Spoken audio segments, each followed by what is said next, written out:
এই জিনিসটা সমাজে থাকা কোনোভাবেই উচিত না।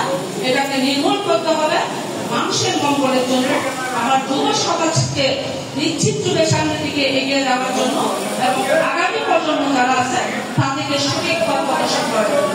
যেহেতু মাদক ব্যবসার সাথে অনেকে মনে করে যে তাদের জীবিকার সাথে সম্পর্কিত, আমাদের এখানে ক্রাফট ফিশার আছে বা যে পর্যায়ে যারা আছে তারা বিষয়টা এভাবে নিতে হবে যে তাদের জন্য আমরা বিকল্প রাখতে চাই। তারা কি প্রশিক্ষণ নিতে আগ্রহী, মেয়েরা কি প্রশিক্ষণ নিতে আগ্রহী, তাকে সাহিত্য নিতে আগ্রহী, বাচ্চাদেরকে পড়াশোনার জন্য তাদেরকে আমরা কি ধরনের সহযোগিতা করতে পারি, এই বিষয়গুলির জন্য কিন্তু আমরা অন্য ডিপার্টমেন্টগুলিকে নিয়ে আসছি। আপনারা জানেন যুব উন্নয়ন কি করে, অনেক প্রশিক্ষণ দেয়। তাদেরকে বললাম যে তাহলে একটা সর্বোচ্চ প্রশিক্ষণ আমরা কোথায় দিব, প্রয়োজনে ফুলবাড়িতে দিব। তাতে করে তারা কি হবে, প্রশিক্ষিত হবে এবং নিজেরা আয় করতে বা আয়ের একটা সোর্স খুঁজে নিতে পারবে। এই জন্য কিন্তু অফিসারদের বক্তব্য আপনারা মনোযোগ সহকারে খেয়াল করবেন যে তাদের বক্তব্য মাদকের বিকল্প আমরা কি তৈরি করতে পারতেছি।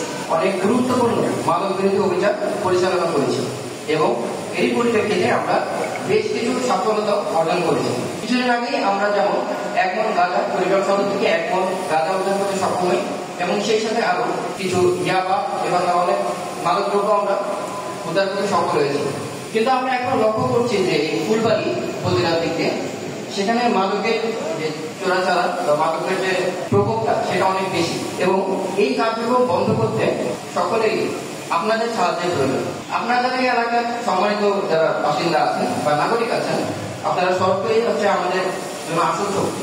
মাদক চোরাকারীরা কখনোই গোপনে কাজ করে না, সবসময় তারা গোপনে কাজ করে এবং তারা কখনোই প্রকাশ্যে কাজ করে না। তাই আপনাদের প্রত্যক্ষ যদি সহযোগিতা আমরা না পাই তাহলে সেক্ষেত্রে আমরা এই মাদক কারবারিদের বিপক্ষে কোনো পদক্ষেপ নিতে পারবো না এবং কোনো অভিযান নিতে পারবো না। তো আমরা আপনাদের প্রতি আহ্বান জানাবো যে হচ্ছে আপনারা যদি কোনো সন্দেহভাজন কোনো ব্যক্তিকে জানেন বা যদি আপনাদের মনে হয় কোনো চোরাচালানের কারবারে কোনো ব্যাপারে তারা আপনারা যদি অবগত থাকে তবে অবশ্যই আমাদেরকে এই তথ্যগুলো দিয়ে সাহায্য করবে এবং আমরা এই তথ্যগুলিকে সর্বোচ্চ গুরুত্ব দেওয়ার চেষ্টা করব এবং সাথে আপনাদের এই ফুলবাড়ি উপজেলা এবং বড় অংশে গেলে কুড়িগ্রাম জেলাকে মাদকমুক্ত করার জন্য আমরা সর্বোচ্চ চেষ্টা করবো এবং সচেতন থাকবো।